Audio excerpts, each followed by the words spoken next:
서울의 관악구. 낡은 다세대 주택들이 거미줄처럼 얽힌 골목길 사이로 아침 햇살이 희미하게 스며들고 있었다. 그 빗줄기는 잿빛 시멘트 벽의 균열을 따라 기어 내려와 3층에 위치한 작은 임대 아파트의 달아빠진 창문을 겨우 통과했다. 박하나의 세상은 바로 그곳, 햇빛마저 힘을 잃는 공간에서 시작되었다. 아파트 내부는 두 사람이 살기에는 턱없이 비좁았다.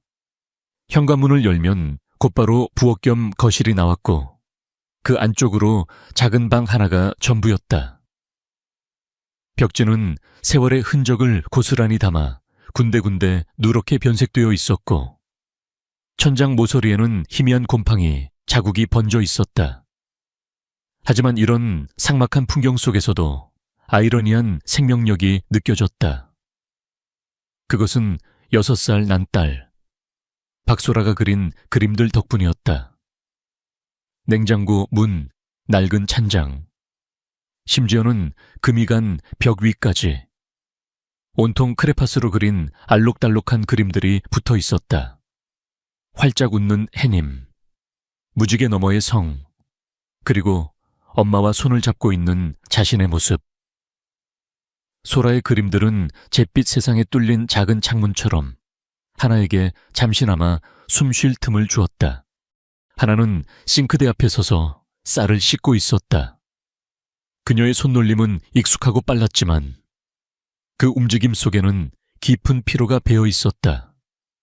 어젯밤에도 그녀는 포장 상자를 접는 부업으로 늦게까지 잠을 이루지 못했다. 가느다란 손목과 하얗게 질린 얼굴이 그녀의 고된 삶을 대변해주고 있었다. 쌀알을 스치는 물소리가 유난히 크게 들렸다. 마치 시간의 흐름을 재촉하는 소리 같았다. 냉장고 문에 붙은 빨간색 독촉장이 그녀의 시선을 사로잡았다. 월세 미납 안내, 지정된 날짜까지 납부하지 않을 시, 계약에 따라 퇴거 조치될 수 있습니다. 글자들이 살아 움직이며 그녀의 심장을 옥죄는 것 같았다. 이미 2달치가 밀려 있었다. 집주인의 인내심도 이제 한계에 다다랐을 것이다. 지갑을 열어보았다. 텅 비어 있었다.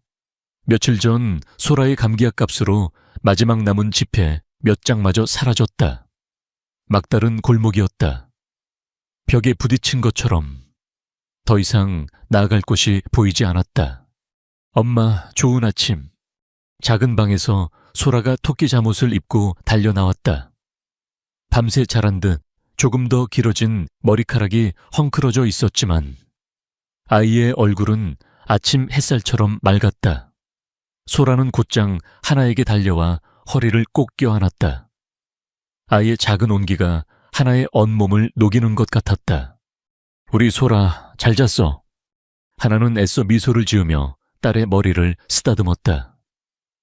이 아이가 있기에 그녀는 무너질 수 없었다. 절망의 늪에서 그녀를 끌어올리는 유일한 밧줄이었다. 응, 나 어젯밤에 꿈 꿨어. 엄마랑 나랑 커다란 놀이공원에 갔는데 거기서 솜사탕 구름을 타고 날아다녔어. 소라의 눈이 별처럼 반짝였다. 아이의 순수한 꿈 이야기에 하나의 가슴 한구석이 시큰거렸다. 솜사탕 구름은커녕 동네 놀이터에 데려간 지도 까마득했다. 그랬구나. 정말 멋진 꿈이네. 하나는 계란 하나를 풀어 프라이를 만들고 얼마 남지 않은 김치를 꺼내 소박한 아침 식사를 차렸다.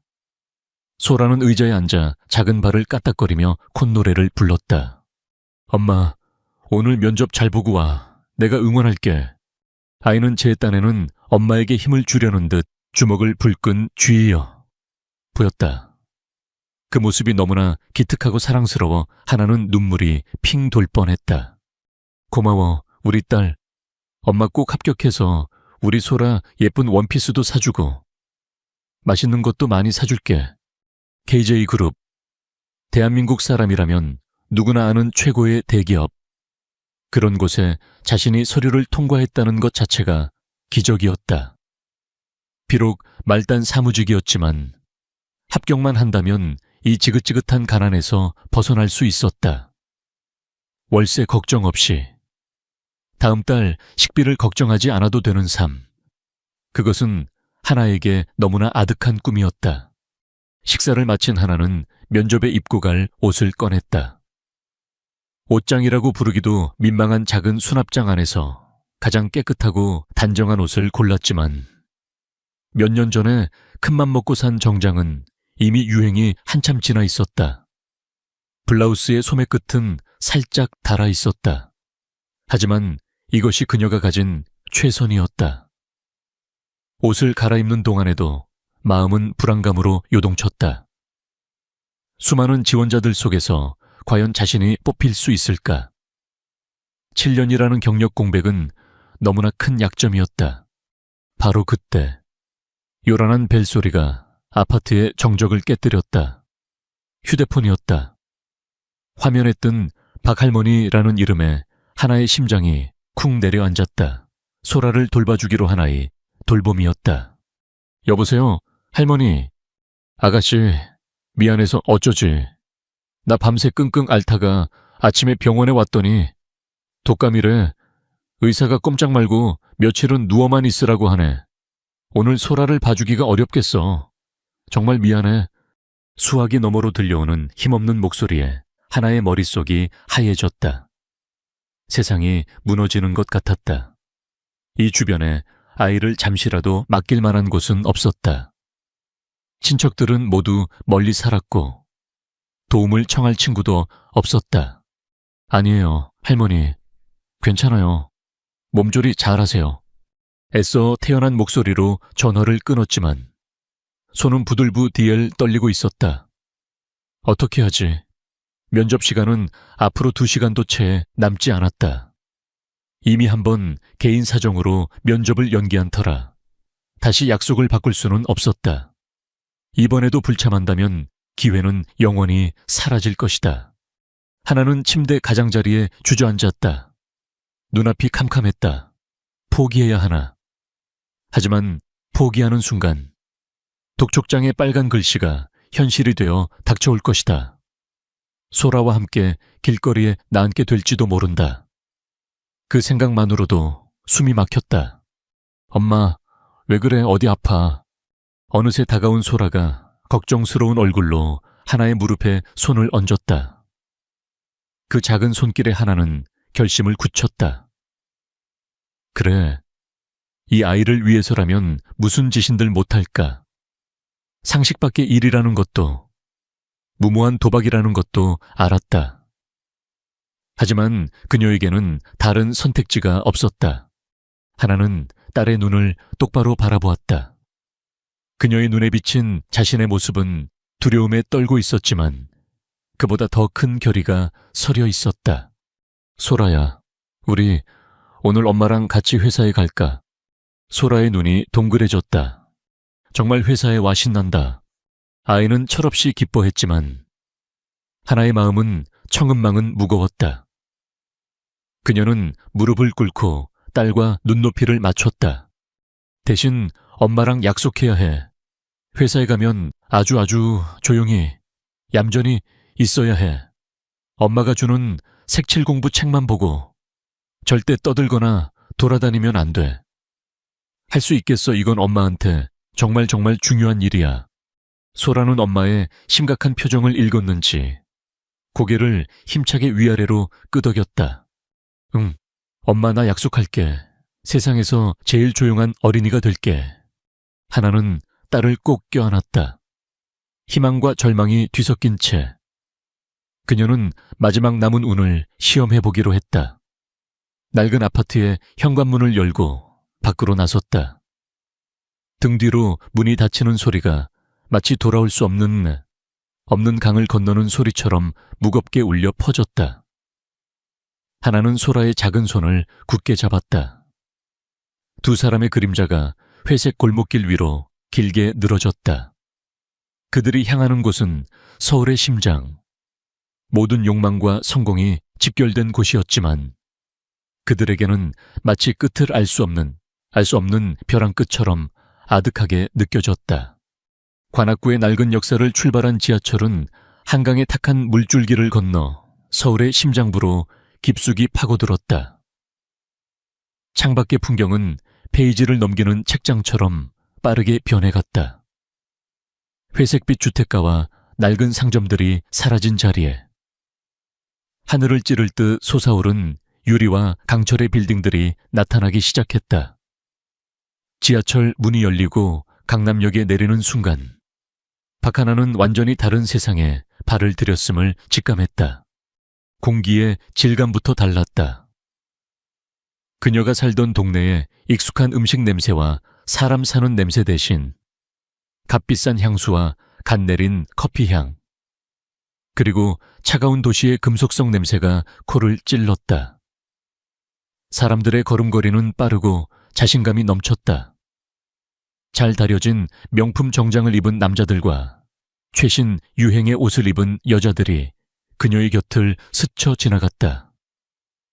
모두가 뚜렷한 목적지를 향해 한치의 망설임도 없이 나아가고 있었다. 그들 사이에서 낡은 정장 차림에 아이의 손을 잡고 있는 하나는 마치 흑백 영화 속에 잘못 들어온 컬러 사진처럼 이질적이었다. 엄마, 저 건물 봐. 구름 속에 있어. 소라가 손가락으로 가리킨 곳에 카이아 그룹의 본사 건물이 서 있었다. 아이의 말처럼 빌딩의 꼭대기는 옅은 안개에 쌓여 보이지 않을 정도였다. 하나의 빌딩이라기보다는 인간의 오만함이 쌓아 올린 거대한 탑처럼 보였다. 검은색 강화 유리로 뒤덮인 외벽은 주변의 모든 것을 비추었지만 그 속은 결코 들여다볼 수 없게 만들었다.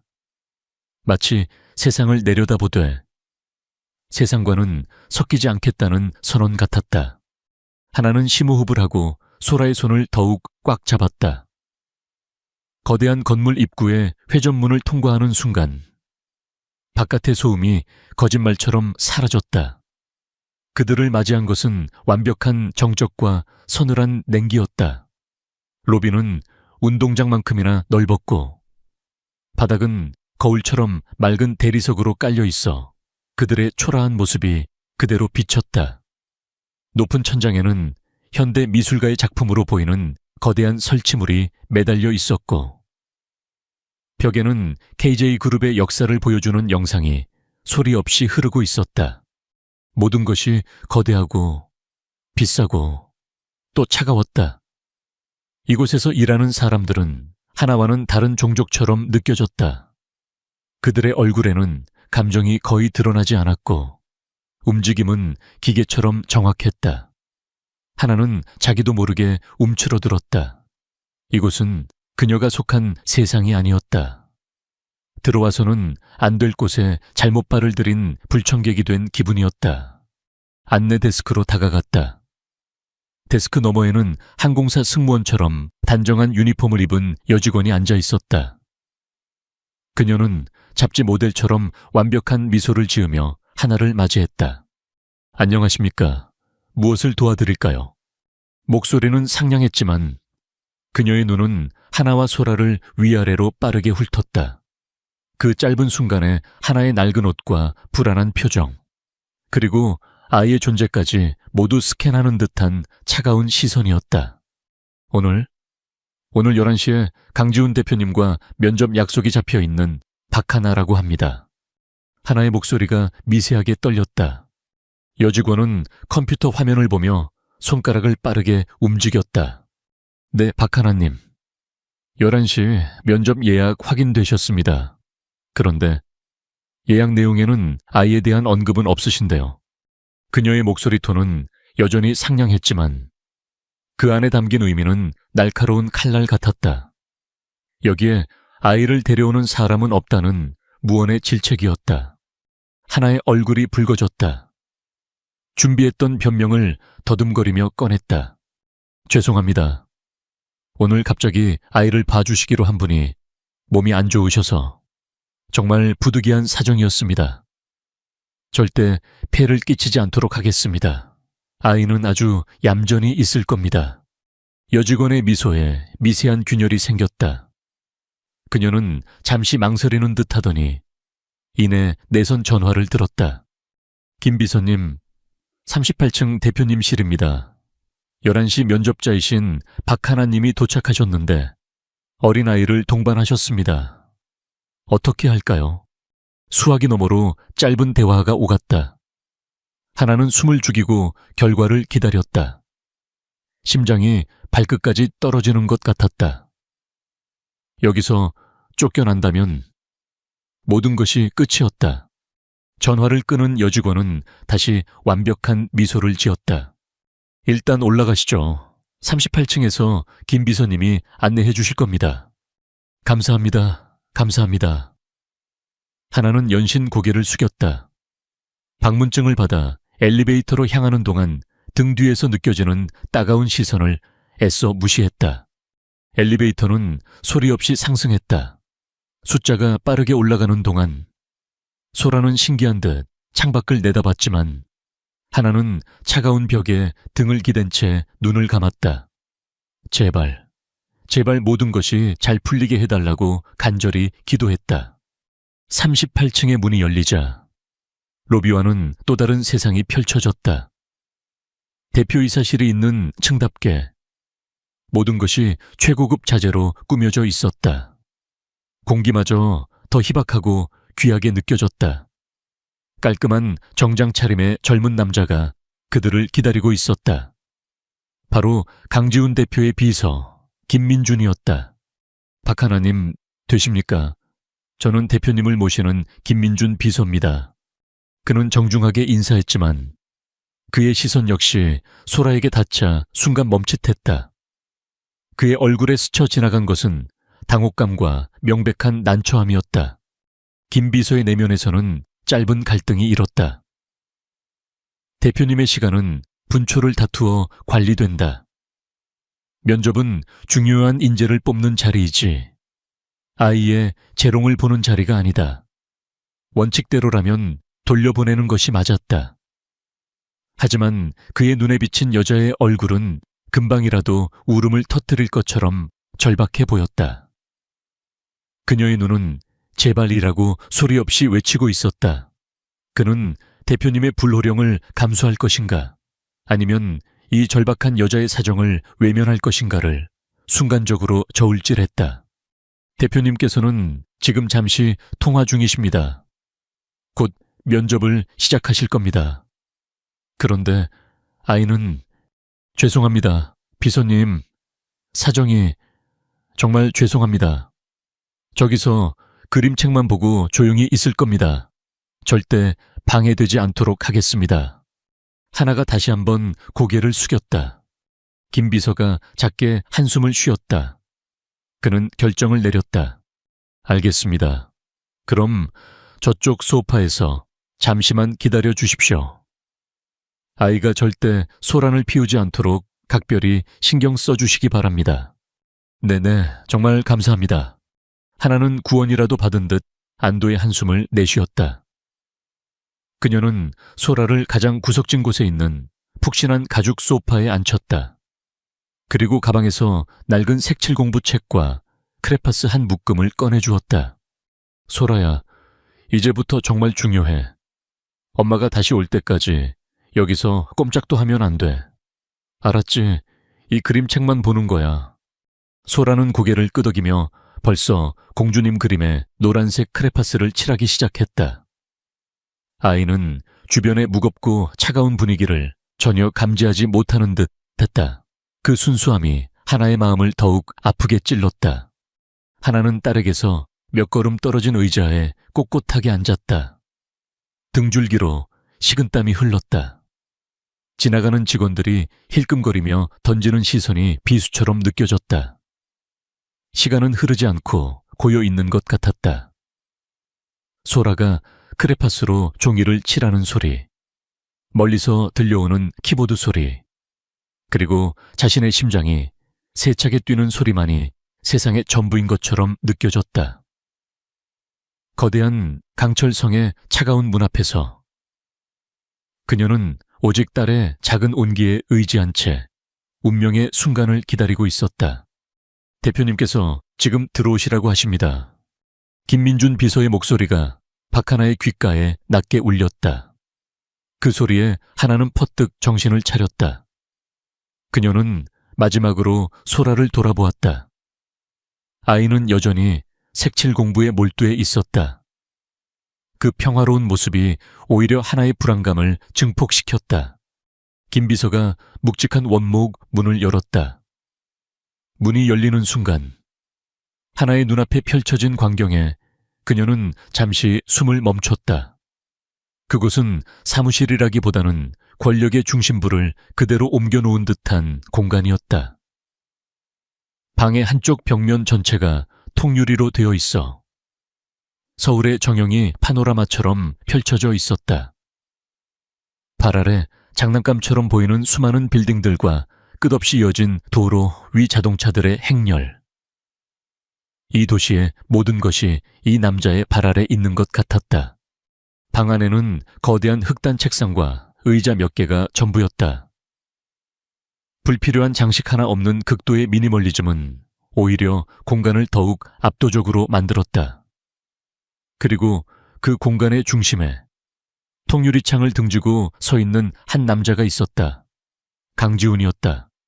그는 신문이나 잡지에서 보던 것보다 훨씬 더 키가 크고 위압적이었다. 완벽하게 재단된 짙은 네이비색 수트는 그의 넓은 어깨와 다부진 체격을 고스란히 드러내고 있었다. 짙은 머리카락은 흐트러짐 없이 정돈되어 있었고 그림자가 드리운 얼굴은 마치 대리석으로 조각한 것처럼 차갑고 날카로운 선을 이루고 있었다. 그는 하나의 존재를 인식하고 천천히 돌아섰다. 그의 눈과 마주치는 순간 하나는 얼어붙었다. 그의 눈은 깊이를 알 수 없는 차가운 호수 같았다. 그 안에는 어떤 감정도 담겨 있지 않았다. 오직 상대를 분석하고 평가하고 판단하는 예리한 지성만이 번뜩이고 있었다. 하나는 자신이 마치 현미경 아래 놓인 미생물처럼 느껴졌다. 그녀의 낡은 옷, 불안한 표정, 감추고 싶은 가난까지 그 모든 것을 꿰뚫어 보는 듯한 시선이었다. 박하나 씨 맞으십니까? 그의 목소리는 낮고 부드러웠지만 그 안에 담긴 서늘함은 방 안의 온도를 몇 도는 떨어뜨리는 것 같았다. 네, 맞습니다. 하나의 목소리가 간신히 터져 나왔다. 앉으시죠. 그가 책상 앞 의자를 턱으로 가리켰다. 하나는 마치 로봇처럼 뻣뻣하게 걸어가 의자에 앉았다. 최고급 가죽 의자는 믿을 수 없을 만큼 편안했지만 그녀는 마치 가시방석에 앉은 것처럼 불편했다. 강지훈은 자신의 자리에 앉아 하나가 제출한 이력서를 집어들었다. 그는 서류를 읽는 내내 아무 말도 하지 않았다. 종이를 넘기는 소리만이 정적을 갈랐다. 그 시간 동안 하나는 손바닥에 흥건히 젖어드는 땀을 느끼며 필사적으로 평정심을 유지하려 애썼다. 이력서를 보니 마케팅 분야에서 3년간 근무했군요. 성과도 나쁘지 않았고 그가 입을 열었다. 칭찬처럼 들렸지만 목소리에는 온기가 없었다. 그런데 그 이후로 7년간의 공백이 있습니다. 이 기간 동안 무엇을 했는지 설명해 주시겠습니까? 올 것이 왔다. 하나가 가장 두려워했던 질문이었다. 그녀는 미리 준비했던 답변을 입 밖으로 꺼냈다. 개인적인 사정으로 퇴사하게 되었습니다. 그 후로는 딸 아이를 돌보며 집에서 할 수 있는 프리랜서 번역 및 마케팅 자문 일을 간간히 해왔습니다. 프리랜서. 강지훈이 나지막이 그 단어를 읊조렸다. 그의 입술 끝에 희미한 냉소가 걸려 있는 것 같았다. 조직 생활에 적응하지 못한 겁니까? 아니면 책임감이 부족했던 겁니까? 우리 KJ그룹은 개인의 사정보다는 조직의 목표를 우선시하는 곳입니다. 박하나 씨가 지난 7년간 잃어버린 실무 감각과 조직 적응력을 어떻게 증명할 수 있죠? 그의 말은 비수처럼 날아와 하나의 가슴에 박혔다. 지난 7년, 그녀는 아이를 키우며 단 하루도 편히 쉬어본 적이 없었다. 밤에는 아픈 아이를 간호하고 낮에는 틈틈이 일을 하며 잠과 싸웠다. 그녀의 7년은 공백이 아니라 세상 그 어떤 조직보다 치열한 전쟁이었다. 억울함이 목구멍까지 차올랐지만 그녀는 입술을 깨물며 감정을 억눌렀다. 지난 7년간 조직에 속해 있지는 않았지만 저는 단 한순간도 책임감을 잊은 적이 없습니다. 한 아이의 생존과 미래를 책임지는 것은 그 어떤 프로젝트보다 더 큰 책임감을 요구하는 일이라고 생각합니다.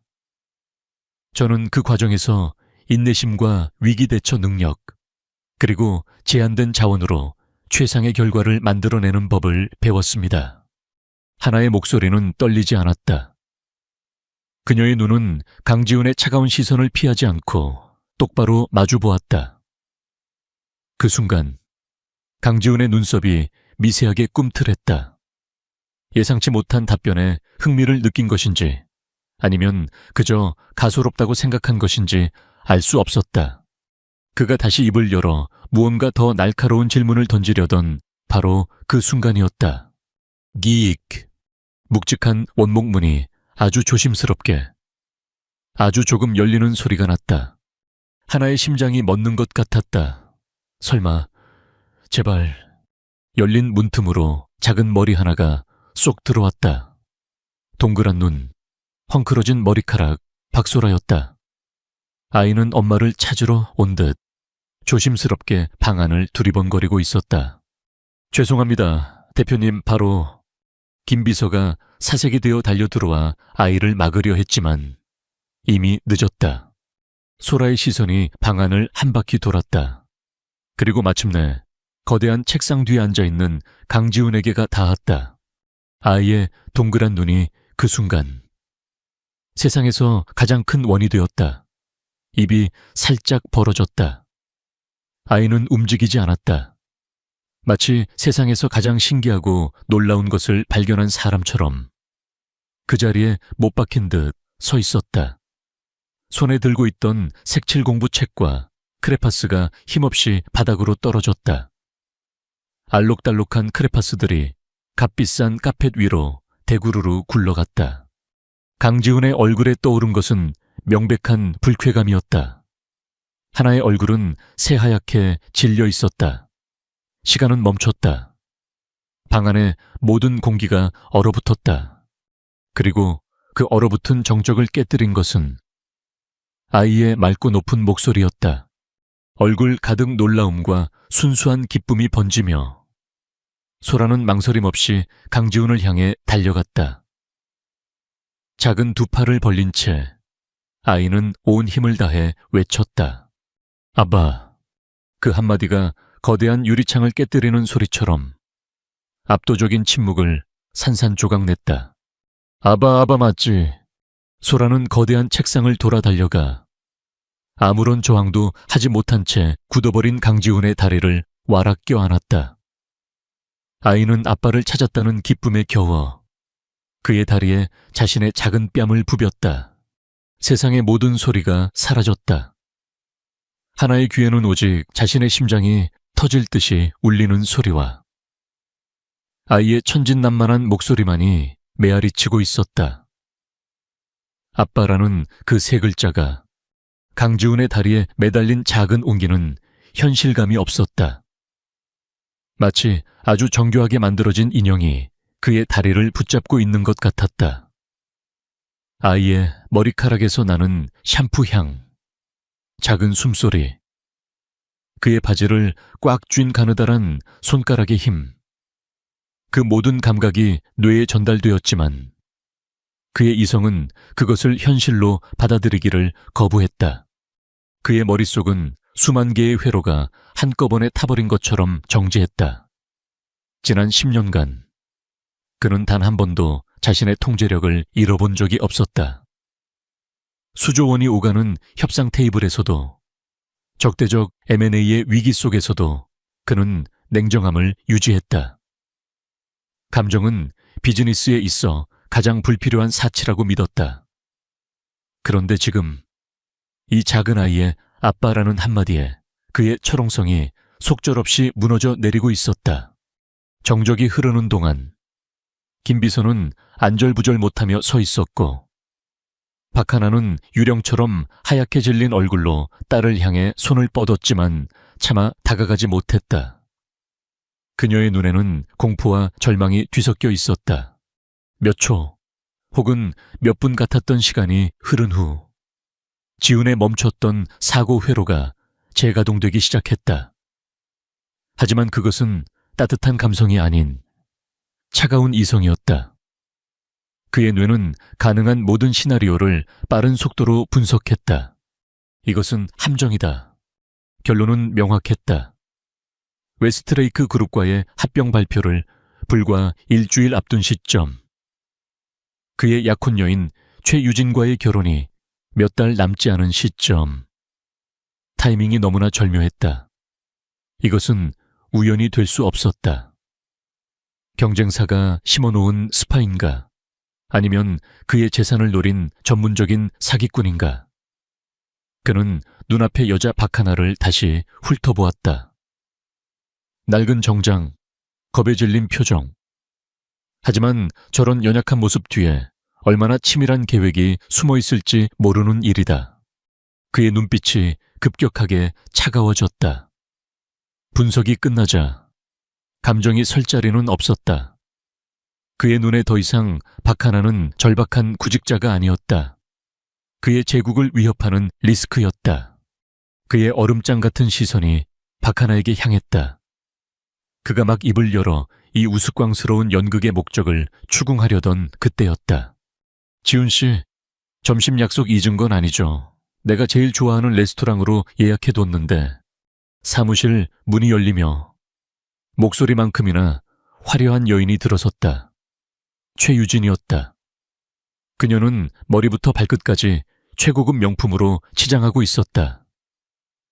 그녀의 등장은 마치 흑백 영화 속으로 컬러 필름이 난입한 것처럼 이질적이고도 강렬했다. 그러나 그녀의 자신감 넘치는 미소는 방 안의 광경을 목격하는 순간 그대로 얼어붙었다. 자신의 약혼자 다리에 낯선 아이가 매달려 있고 그 앞에는 금방이라도 쓰러질 듯한 초라한 여자가 서 있는 모습. 지금 이게 무슨 상황이야? 유진의 목소리는 와인잔 가장자리처럼 날카로워졌다.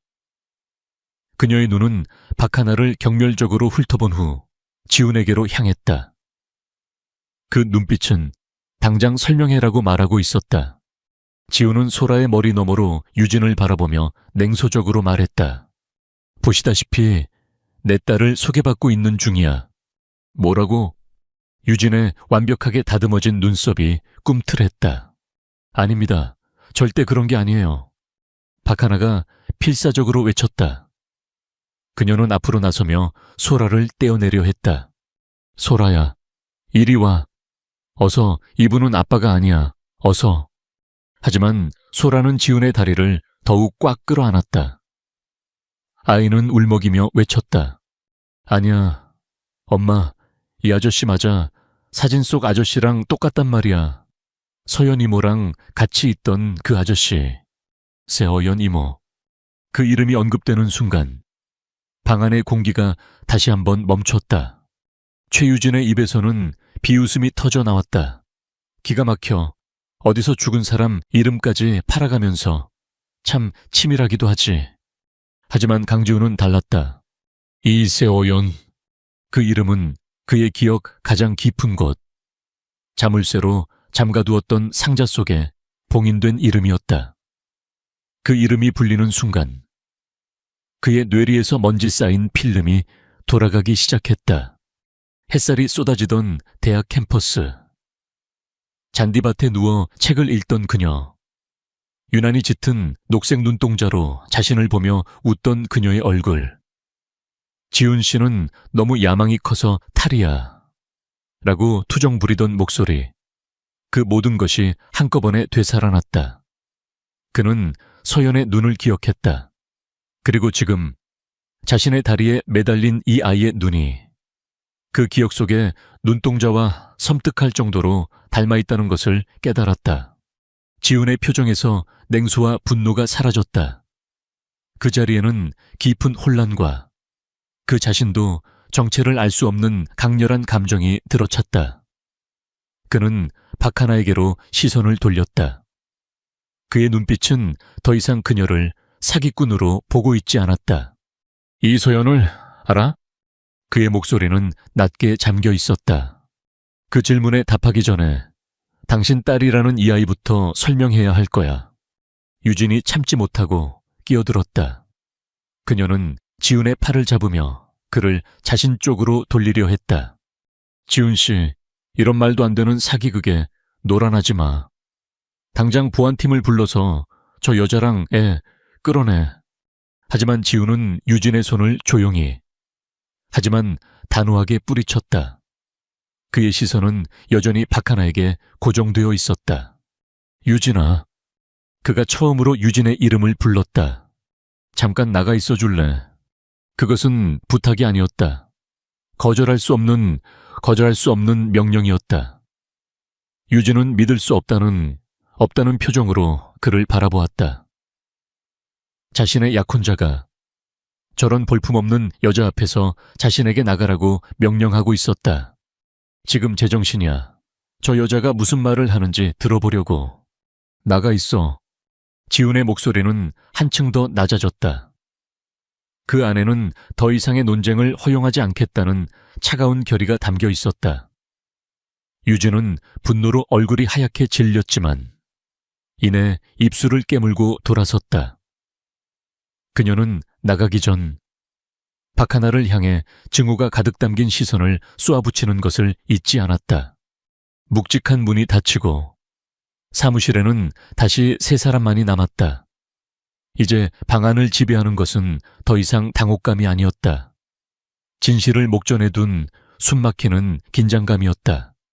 지훈은 천천히 몸을 숙여 여전히 자신의 다리에 매달려 있는 소라와 눈을 맞췄다.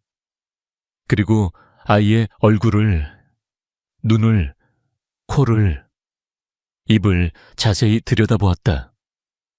기억 속 서연의 얼굴과 자신의 얼굴이 아이의 얼굴 위로 겹쳐 보였다. 그는 천천히 일어서서 박하나를 마주 보았다. 그의 눈에는 더 이상 혼란이 없었다. 오직 강철 같은 의지만이 남아있었다. DNA 검사를 하겠어. 그의 목소리는 조용했지만 그 어떤 고함보다 더 큰 무게를 가지고 방안을 울렸다. 오늘 당장 강지훈의 사무실에서 어떻게 빠져나왔는지 박하나는 거의 기억하지 못했다. 그녀의 기억은 단편적인 이미지들로만 남아있었다. 사색이 된 김 비서의 얼굴, 자신을 경멸적으로 쳐다보던 최유진의 눈빛, 그리고 오늘 당장이라고 말하던 강지훈의 차가운 목소리. 정신을 차렸을 때 그녀는 소라와 함께 낯선 검은색 세단 뒷좌석에 앉아 있었다. KJ그룹의 로고가 박힌 차량이었다. 아침에 타고 왔던 분비는 지하철과는 다른 고요하고 아늑한 공간이었다. 하지만 이 안락함은 하나에게 숨막히는 감옥처럼 느껴졌다. 모든 것이 자신의 통제를 벗어나 강지훈이라는 남자가 짜놓은 거대한 판 위에서 움직이고 있었다. 창밖으로 서울의 풍경이 빠르게 스쳐 지나갔다. 소라는 아까의 소동에 놀랐는지 아니면 지쳤는지 말없이 엄마의 팔에 기댄 채 창밖만 보고 있었다. 엄마, 아까 그 아저씨 정말 우리 아빠 아니야? 아이가 작은 목소리로 물었다. 하나의 심장이 쿵 내려앉았다.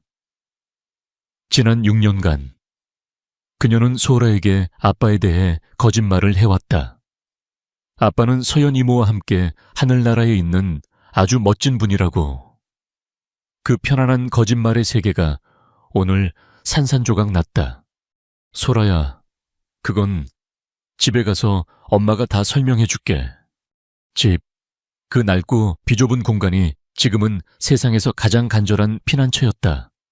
차가 익숙한 골목 어귀에 멈춰 섰다. 운전기사는 아무 말 없이 문을 열어주었다. 마치 죄수를 감시하는 교도관처럼 그는 두 사람이 아파트로 들어갈 때까지 자리를 지켰다. 현관문을 닫고 나서야 하나는 긴장이 풀리며 다리가 후들거리는 것을 느꼈다. 그녀는 벽에 등을 기댄 채 그대로 주저앉았다. 엄마, 왜 그래? 소라가 다가와 하나의 얼굴을 살폈다. 하나는 딸을 끌어안았다. 괜찮아. 우리 딸, 엄마 괜찮아. 잠시 후 그녀는 마음을 다잡았다. 아이에게 설명해 주어야 했다. 더 이상 진실을 숨길 수는 없었다. 소라야, 아까 엄마한테 말했던 사진 어디서 봤는지 보여줄 수 있어. 소라는 잠시 망설이더니 작은 방으로 달려갔다. 아이는 침대 밑을 한참 뒤적이더니 먼지가 묻은 낡은 오동나무 상자 하나를 들고 나왔다. 하나가 가장 아끼는 그녀의 모든 비밀과 추억이 담긴 상자였다. 하나는 떨리는 손으로 상자를 열었다. 상자 안에는 낡은 편지 몇 통, 말린 꽃이 빛바랜 영화표 2장, 그리고 맨 밑에 낡은 사진 한 장이 들어있었다. 7년 전 벚꽃이 만발한 봄날에 찍은 사진이었다. 사진 속에는 풋풋하고 젊은 이서연과 지금보다 훨씬 부드러운 미소를 짓고 있는 강지훈이 나란히 서 있었다. 그 사진을 보는 순간 하나의 기억은 6년 전의 어느 흐린 날 병실의 소독약 냄새가 가득했던 공간으로 날아갔다. 창백한 얼굴의 서연이 힘겹게 하나의 손을 잡고 있었다. 그녀의 배는 만삭이었지만 그녀의 생명은 꺼져가는 촛불처럼 위태로웠다. 선천적인 심장 질환은 임신을 감당하기에 너무 약했다. 하나야, 나 무서워. 괜찮아, 서연아, 다 잘 될 거야. 곧 예쁜 아가도 만나고 우리 셋이서. 서연은 힘없이 고개를 저었다. 아니, 나 알아. 내 시간 얼마 안 남은 거. 의사 선생님이 다 말해줬어. 그녀의 짙은 녹색 눈동자에 눈물이 고였다. 우리 아기 이름은 소라라고 지어줘. 하늘에서 내린 소라, 껍데기처럼 예쁘고 단단하게 자라라고. 그런 말 마, 서연아. 내 얘기 들어줘. 하나야. 부탁이야. 서연이 헐떡이며 말을 이었다. 이 아이 아빠, 그 사람한테는 연락하지 마. 그 사람은 더 높은 곳을 봐야 하는 사람이야. 야망이 크고 그걸 이룰 능력도 있는 사람이지. 나나 이 아이가 그의 발목을 잡게 할 수는 없어. 그는 이미 오래전에 나 대신 자신의 길을 선택했어. 그래도 아빠인데 아이에 대해 알 권리는 있잖아. 아니, 원치 않는 아이라는 걸 알게 될 소라의 상처보다 아빠 없이 자라는 편이 나아. 그 사람은 모르는 게 약이야. 나 혼자 결정한 일이니까 모든 책임은 내가 질게. 서연의 손이 하나의 손을 더욱 굳게 잡았다. 그녀의 눈은 애원으로 가득 차 있었다. 하나야, 네가 우리 소라 엄마가 되어주라. 나 대신 이 아이를 사랑해주고 지켜주겠다고 약속해줘. 세상의 모든 비바람으로부터. 제발. 하나는 울면서 고개를 끄덕였다. 약속할게. 서연아, 내가 약속할게. 소라는 내 딸이야. 내가 목숨 걸고 지킬게. 그것이 그녀와 친구의 마지막 대화였다. 며칠 후 서연은 소라를 낳고 조용히 눈을 감았다. 엄마. 소라의 목소리가 하나를 현실로 되돌려 놓았다. 그녀는 눈물을 닦고 딸을 바라보았다. 이 아이는 친구가 그녀에게 남긴 마지막 선물이자 그녀 삶의 전부였다. 닝동. 초인종 소리가 날카롭게 울렸다. 심장이 철렁 내려앉았다. 올 것이 왔구나. 문을 열자 검은색 정장을 입은 냉철한 인상의 여자가 서 있었다. 박하나 씨, 되십니까? KK그룹 법무팀의 아만다 웰스 변호사입니다. 그녀는 서류 봉투 하나를 내밀었다. DNA 검사 동의서입니다. 차량이 밖에서 대기하고 있습니다. 그녀의 말투에는 어떤 감정도 실려 있지 않았다. 그것은 하나의 동의를 구하는 것이 아니라 절차를 통보하는 것이었다. 잠시 후 하나와 소라는 다시 검은색 세단에 올라탔다. 이번에 그들이 향한 곳은 최고급 시설을 갖춘 프라이빗 검사센터였다. 모든 것이 하얗고 차가운 공간. 간호사는 기계적인 친절함으로 소라의 입안에서 구강 상피세포를 채취했다. 아이는 겁을 먹었지만 엄마의 손을 꼭 잡고 용감하게 참아냈다. 유리벽 너머 팔짱을 낀 채 서 있는 강지훈의 모습이 보였다. 그의 얼굴은 여전히 어떤 감정도 읽을 수 없는 가면 같았다. 검사가 끝나고 그가 다가왔다.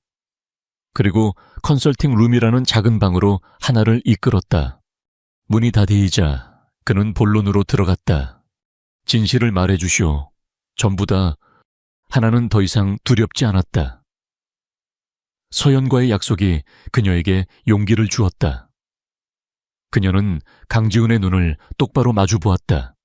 서연이는 제 가장 친한 친구였어요. 아이를 낳다가 세상을 떠났죠. 저는 서연이와의 약속대로 소라를 입양했습니다.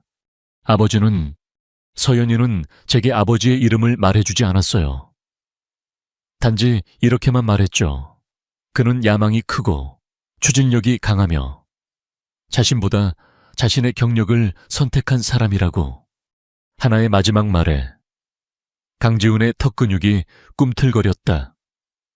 그의 가면 위에 처음으로 균열이 생겼다. 서연이와 나는 1년 반 동안 만났어. 내가 회사를 해외로 확장할 때 그녀가 먼저 끝내자고 했지. 임신에 대해서는 단 한마디도 하지 않았어. 그의 목소리에는 분노와 억울함이 섞여 있었다. 당신을 부담스럽게 하고 싶지 않았을 거예요. 당신의 야망이 다른 곳에 있다는 걸 알았으니까요.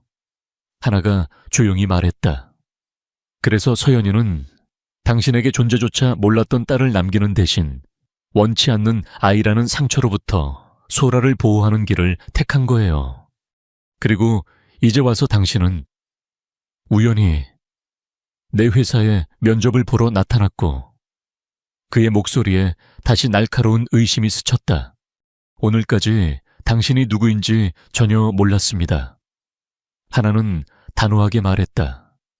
나는 당신 돈에 관심 없어요. 강지훈 씨, 나는 내 딸을 부양하기 위해 일자리가 필요했을 뿐입니다. 두 사람의 시선이 허공에서 팽팽하게 맞부딪혔다. 방 안에는 침묵이 흘렀다. 6년간 묻혀있던 진실의 조각들이 수면 위로 떠올라 두 사람의 삶을 송두리째 흔들고 있었다. 검사 결과가 나오기까지 주어진 48시간은 두 사람에게 서로 다른 무게의 시간이었다. 박하나에게 그 시간은 끔찍한 고문과 같았고 강지훈에게는 풀리지 않는 방정식과 같았다. 하나는 애써 일상을 유지하려 노력했다. 아침에 일어나 소라의 밥을 챙기고 아이를 유치원에 데려다주고 오후에는 함께 동네 공원을 산책했다. 그녀는 소라가 아무것도 눈치채지 못하도록 평소보다 더 많이 웃고 더 다정하게 행동했다. 하지만 아이의 눈을 볼 때마다 그 짙은 녹색 눈동자에서 강지훈의 얼굴이 떠올라 심장이 철렁 내려앉았다. 밤이 되면 불안은 더욱 짙어졌다. 소라가 잠든 후 그녀는 작은 방에 홀로 앉아 끝없는 상념에 잠겼다. 만약 그가 정말 소라의 아빠라면 그는 소라를 데려가려 할까? 이 비좁고 초라한 집 대신 거대한 성 같은 저택에서 아이를 키우고 싶어 하지 않을까? 법은 과연 누구의 손을 들어줄까? 돈도 없고 권력도 없는 자신은 이 싸움에서 철저히 무력했다. 그녀가 가진 무기는 오직 지난 6년간의 모성뿐이었다. 그녀는 다시 오동나무 상자를 열었다. 서연의 사진을 어루만지며 그녀는 6년 전의 약속을 되새겼다. 내가 목숨 걸고 지킬게. 그래, 소라는 그녀의 딸이다. 그 누구도 빼앗아갈 수 없었다. 그녀는 결심했다. 싸워야 한다면 기꺼이 싸우리라. 같은 시간 서울의 스카이라인이 한눈에 내려다 보이는 최고급 펜트하우스에서 강지훈은 위스키 잔을 든 채 창밖을 응시하고 있었다. 도시의 불빛이 별처럼 흩어져 있었지만 그의 눈에는 아무것도 들어오지 않았다. 그의 머릿속은 온통 박소라라는 이름의 작은 아이와 이서연이라는 이름의 죽은 여자, 그리고 박하나라는 이름의 절박한 눈빛을 한 여자로 가득 차 있었다. 웨스트레이크 그룹과의 합병 서류가 책상 위에 산더미처럼 쌓여 있었지만 그는 단 한 장도 넘겨볼 수가 없었다. 지난 몇 년간 그의 삶의 전부였던 비즈니스가 이제는 하찮고 무의미하게 느껴졌다. 그의 사설 정보팀으로부터 박하나에 대한 1차 보고서가 도착했다. 그는 마른 침을 삼키며 파일을 열었다. 그녀의 삶은 보고서의 건조한 문체 속에서도 고스란히 드러났다. 평범한 대학, 평범한 직장, 그리고 갑작스러운 퇴사. 그 후 7년간의 삶은 각종 아르바이트와 프리랜서 일로 채워져 있었다. 신용등급은 낮았고 소액 대출 기록이 여러 건 있었다. 현재 사는 아파트의 월세는 2달째 미납 상태. 사기꾼의 프로필이라고 하기에는 너무나 절박하고 처절했다. 딩동. 현관 벨소리가 그의 상념을 깨뜨렸다. 최유진이었다. 그녀는 여전히 완벽하게 차려입고 있었지만 얼굴에는 분노가 서려 있었다. 대체 어떻게 된 거야? 지훈 씨, 그날 이후로 전화 한 통 없고 내가 무슨 말을 들었는지 알아. 우리 아버지가 이사회 멤버들한테서 무슨 전화를 받았는지 아냐고. 피곤해. 유진아, 나중에 얘기하자. 나중에 지금 이 스캔들이 증권가 정보지에 오르내리고 있는데 아버지는 합병에 차질이 생길까봐 노심초사하고 계셔. 당신 어머니도 마찬가지고. 그런데 당신은 이 와중에 위스키나 마시고 있어. 유진의 목소리는 날카로웠다. 하지만 그녀의 말 속에는 아이에 대한 걱정이나 지훈에 대한 연민은 없었다. 오직 합병, 이사회, 가문의 체면 같은 단어들 뿐이었다. 지훈은 문득 깨달았다. 자신과 유진이 보고 있는 세상은 완전히 다른 세상이라는 것을. 그 여자는 사기꾼이야. 100%. 유진이 확신에 차 말했다. 타이밍을 봐. 모든 게 너무 완벽하잖아. 당신 돈을 노린 추잡한 연극이라고. 만약 아니라면? 지훈이 나지막이 물었다. 만약 그 아이가 정말 내 아이라면? 유진은 어이가 없다는 듯 웃었다. 그럴 리 없어. 설령 그렇다 해도 문제 될 건 없지. 돈으로 해결하면 돼.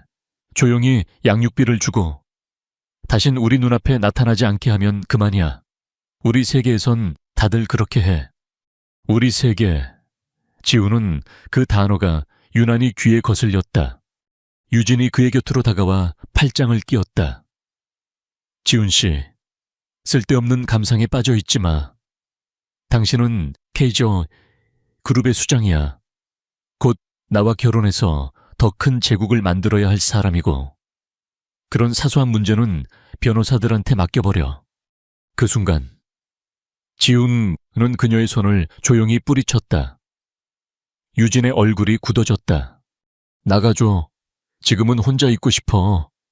다음 날 아침 지훈은 충동적으로 차를 몰았다. 운전기사도 없이. 그는 보고서에 적힌 주소를 향해 달렸다. 관악구의 비좁은 골목길.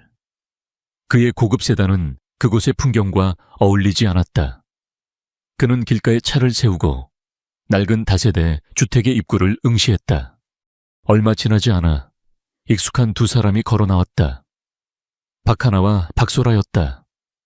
하나는 소라의 옷매무새를 다듬어주고 스카프를 고쳐 매주었다. 그 모습은 너무나 평범하고 일상적이어서 어제 그가 목격했던 절박함과는 거리가 멀어 보였다. 두 사람은 손을 잡고 버스 정류장을 향해 걸어갔다. 아마도 유치원에 가는 길일 것이다. 지우는 그들의 뒷모습이 사라질 때까지 한참을 바라보았다.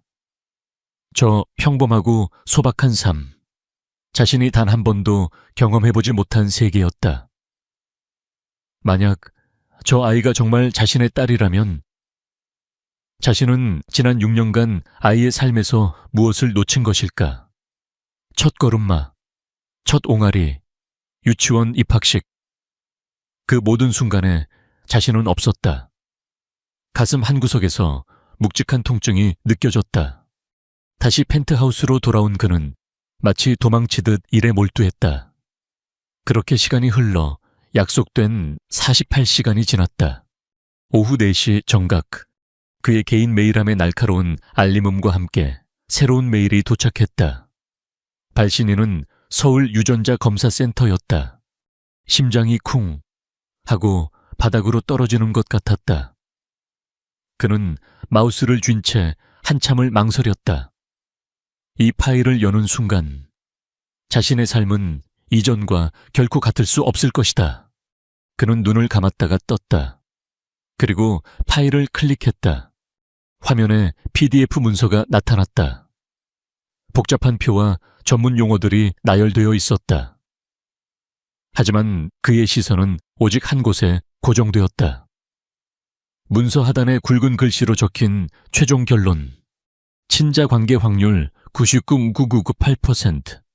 숫자들은 어떤 감정도 없이 차갑고 명백한 진실을 그의 눈앞에 들이밀었다. 지우는 의자 깊숙이 몸을 묻었다. 아무 소리도 들리지 않았다. 아무 생각도 할 수 없었다.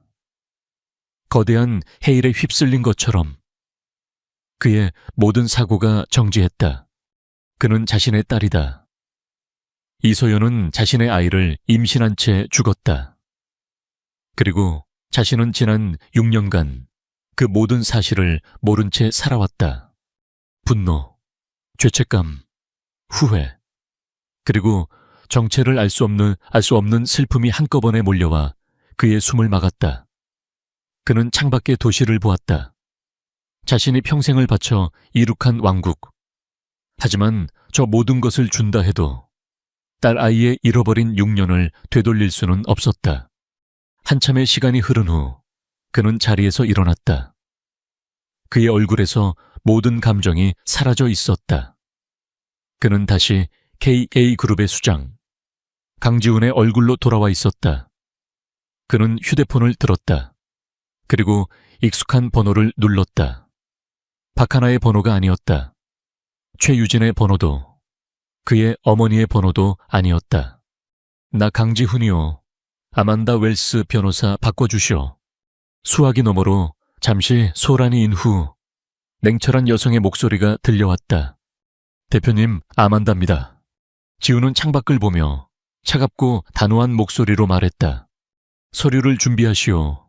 친자인지, 양육권, 면접 교섭권, 관련된 모든 서류를. 강지훈의 법률 대리인. 아만다 웰스 변호사의 사무실은 KJ그룹 본사 50층에 위치해 있었다. 그곳은 박하나가 며칠 전 면접을 보았던 38층보다 더 높고 더 차가운 공기로 가득 차 있었다. 통유리창 너머로 보이는 서울의 풍경은 마치 현실이 아닌 거대한 모형 도시 같았다. 하나는 무료로 지정된 국선 변호사와 함께 회의 테이블에 앉아 있었다. 젊고 의욕 넘치는 변호사였지만 아만다 웰스와 그녀의 팀이 풍기는 압도적인 기세 앞에서 그는 마치 새내기처럼 보였다. 반대편에는 강지훈이 아만다 변호사와 나란히 앉아 있었다. 그는 며칠 전보다 더 수척해 보였지만 눈빛은 더욱 날카로워져 있었다. 그는 이 상황을 완벽하게 통제하고 있다는 듯 조금의 흐트러짐도 없는 자세를 유지했다. 그럼 본론으로 들어가겠습니다. 아만다 변호사가 서류 뭉치를 테이블 위로 밀며 입을 열었다. 그녀의 목소리는 얼음 조각처럼 차갑고 명료했다.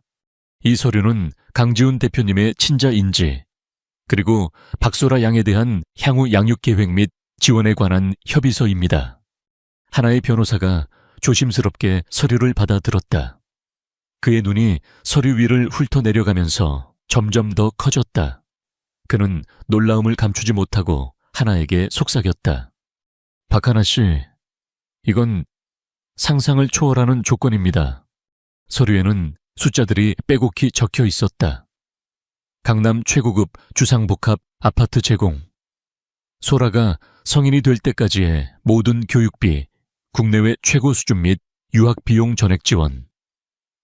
매월 지급되는 양육비는 하나가 평생 일해도 만져볼 수 없는 액수였다. 심지어 하나의 개인적인 생활 안정자금이라는 항목까지 별도로 책정되어 있었다. 강지훈은 돈으로 성벽을 쌓고 있었다. 그가 저지른 6년간의 부재를, 그리고 앞으로 발생할 모든 문제를 돈으로 해결하려는 의지가 명확하게 보였다. 그는 소라의 삶을 사고 하나의 입을 막고 이 모든 상황을 자신의 통제에 두려 하고 있었다. 하지만 하나는 서류에 적힌 숫자들을 거의 쳐다보지 않았다. 그녀의 시선은 오직 한 사람, 강지훈에게 고정되어 있었다. 그의 눈은 여전히 그녀를 해결해야 할 문제로 보고 있었다. 박하나 씨, 이 조건에 동의하신다면 아만다 변호사의 말이 끝나기도 전에 하나가 입을 열었다. 한 가지 조건이 있습니다. 모두의 시선이 그녀에게 쏠렸다. 젊은 변호사는 제발 이 엄청난 제안을 걷어차지 말아 달라는 듯 간절한 눈빛을 보냈다. 하나는 강지훈을 똑바로 바라보며 말했다. 당신의 돈은 필요 없습니다. 방 안의 공기가 순간 얼어붙었다. 아만다 변호사의 얼굴에 처음으로 당혹감이 스쳤다. 저는 소라가 지금 사는 이 집에서, 지금 다니는 유치원에서 계속 살기를 바랍니다. 갑작스러운 환경 변화는 아이에게 혼란만 줄 뿐입니다. 그리고 양육비는 법원에서 정해주는 표준 양육비면 충분합니다. 박하나 씨, 지금 무슨... 하나의 변호사가 그녀를 말리려 했지만 하나는 멈추지 않았다. 그녀는 오직 강지훈에게만 이야기하고 있었다. 대신 당신의 시간을 원합니다. 시간이라니. 강지훈이 처음으로 직접 물었다. 당신과 소라가 서로를 알아갈 시간이 필요합니다. 당신은 소라에게 낯선 사람이에요. 갑자기 나타나서 아빠라고 말하고 아이의 인생을 통째로 바꾸려 하고 있죠. 소라에게는 준비할 시간이 필요합니다. 그녀는 떨리는 목소리를 가다듬고 말을 이었다. 앞으로 3개월간 일주일에 2번, 딱 2시간씩만 소라를 만나러 와주세요. 장난감이나 비싼 선물이 아니라 오직 당신 몸만 와서 아이와 놀아주세요. 아이가 당신을 편안하게 느끼고 스스로 당신을 아빠로 받아들일 때까지 기다려주세요. 그 후에 양육권이나 다른 문제들을 다시 이야기하고 싶습니다. 그것은 누구도 예상하지 못했던 제안이었다. 돈과 권력으로 모든 것을 해결하려는 남자 앞에서 그녀는 시간과 기다림이라는 가장 원초적인 가치를 요구하고 있었다. 그것은 그의 세계에서는 존재하지 않는 화폐 단위였다. 강지훈은 한참 동안 말이 없었다. 그의 눈빛이 복잡하게 흔들렸다. 그는 자신을 거부하고 돈을 요구하는 여자는 수없이 상상했지만 돈을 거부하고 자신을 요구하는 여자는 단 한 번도 생각해 본 적이 없었다. 그녀는 진심이었다.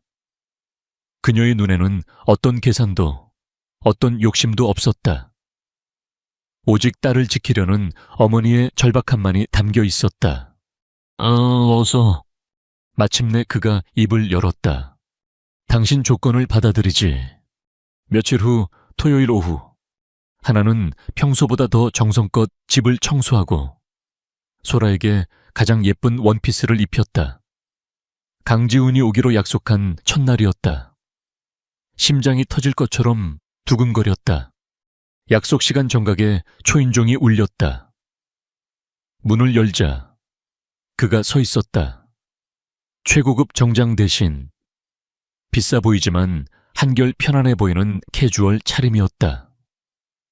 하지만 그는 여전히 이 낡은 복도와 어울리지 않았다. 그의 손에는 아이 몸집만한 거대한 곰 인형과 백화점 로고가 선명한 쇼핑백들이 들려 있었다. 그는 여전히 돈으로 마음을 사려는 법밖에 모르는 남자였다. 안녕하세요. 네, 들어오세요. 어색한 인사가 오갔다. 그는 좁은 현관에서부터 어쩔 줄 몰라 했다. 소라는 처음에는 낯을 가리며 엄마 뒤에 숨었다. 소라야, 아저씨가 선물 사오셨네.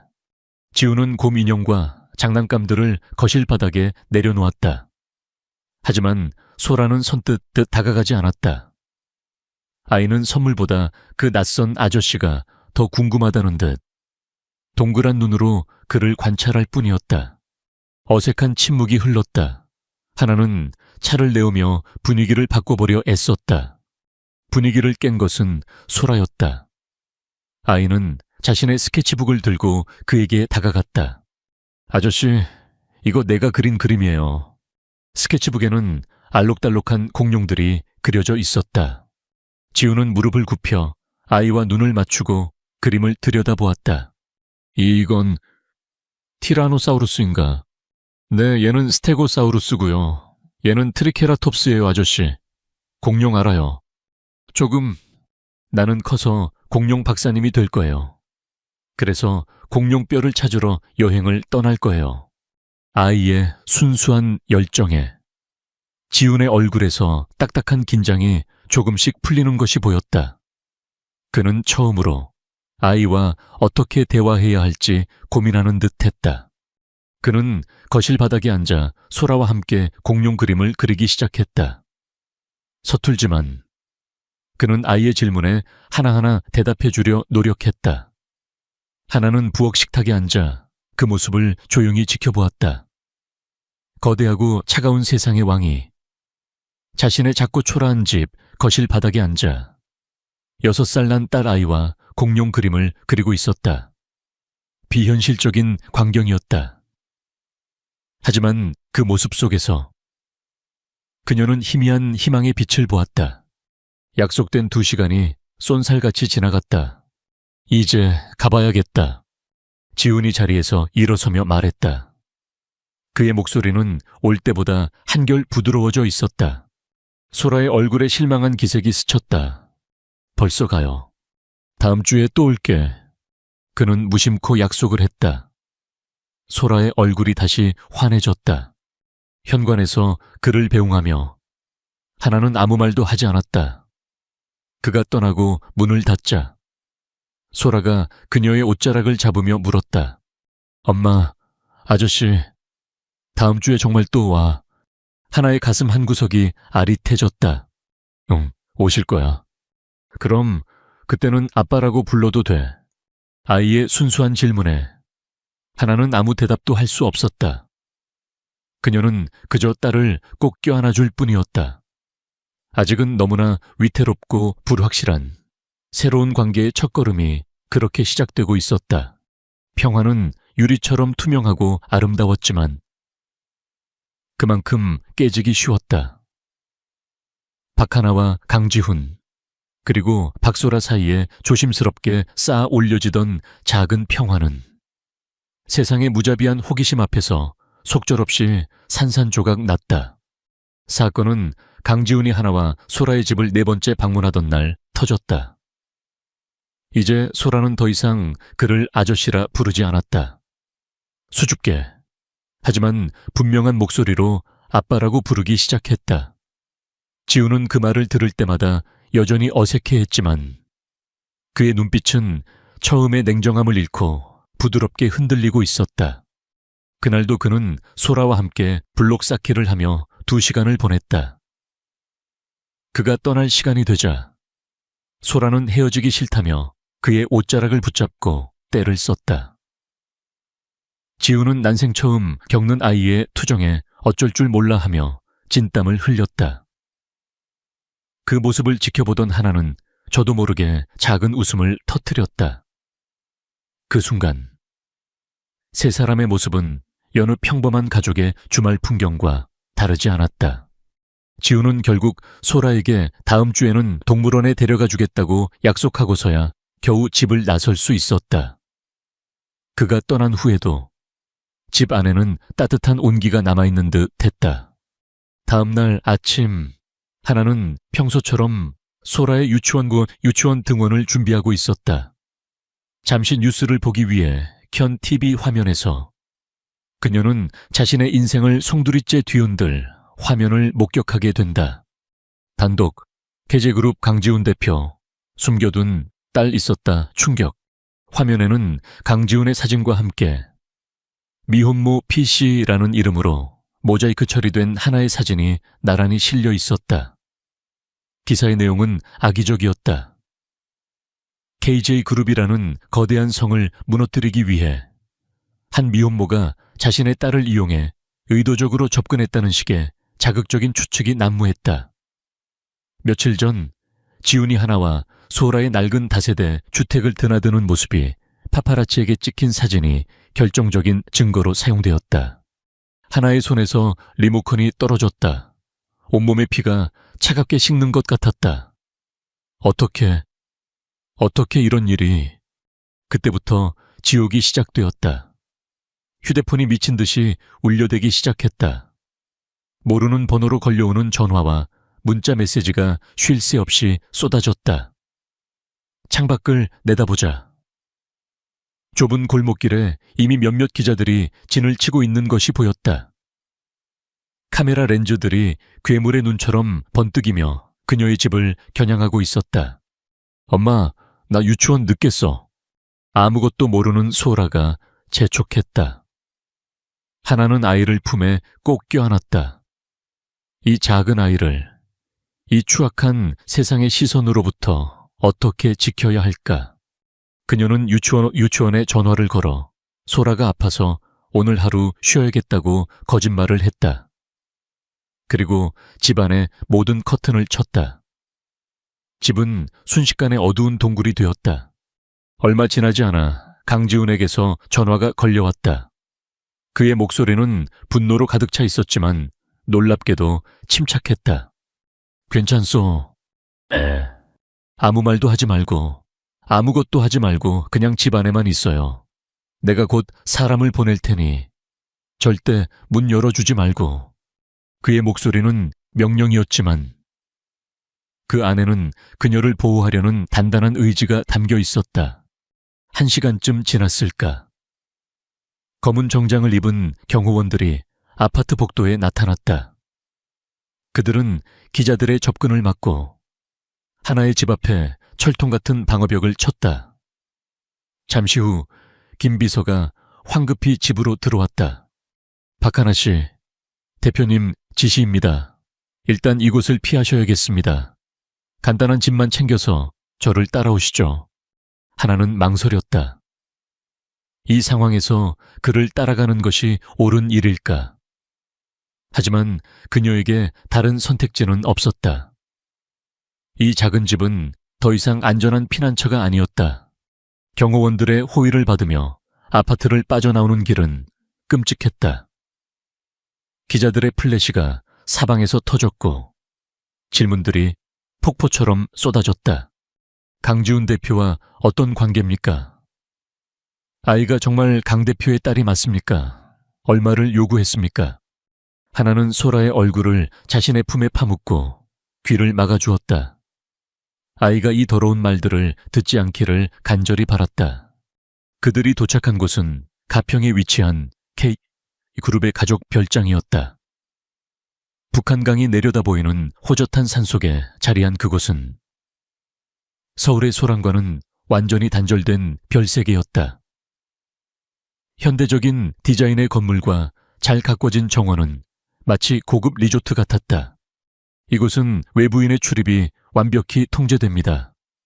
당분간 여기서 지내시면 안전할 겁니다. 김 비서가 말했다. 잠시 후 강지훈이 도착했다.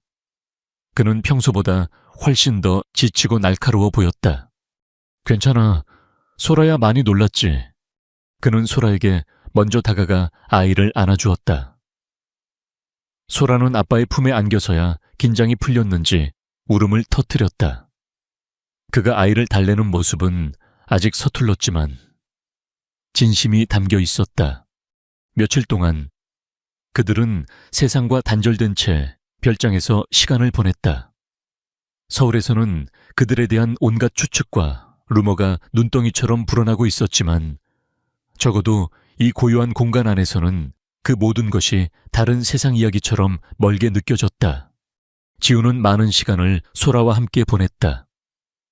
그는 아이에게 낚시하는 법을 가르쳐 주었고 함께 작은 텃밭을 가꾸었으며 밤에는 벽난로에 불을 피우고 아이에게 책을 읽어주었다. 그는 마치 지난 6년간의 부재를 보상이라도 하려는 듯 아버지의 역할에 몰두했다. 하나는 한 발짝 떨어진 곳에서 그 모습을 지켜보았다. 그녀의 마음속에서는 복잡한 감정들이 교차했다. 그가 보여주는 다정한 모습에 마음이 흔들리면서도 동시에 이 모든 상황을 만든 그의 세계에 대한 원망과 두려움이 사라지지 않았다. 사건이 터진 지 사흘째 되던 날 밤이었다. 소라가 잠든 후 하나는 잠을 이루지 못하고 테라스로 나갔다. 강물 위로 달빛이 부서져 내리고 있었다. 잠이 안 오나 보군. 어느새 다가온 지훈이 그녀의 옆에 섰다. 그의 손에는 와인잔 2개가 들려 있었다. 그는 말없이 잔 하나를 그녀에게 건넸다. 고맙습니다. 그리고 미안합니다. 하나가 먼저 입을 열었다. 당신이 사과할 일이 아니오.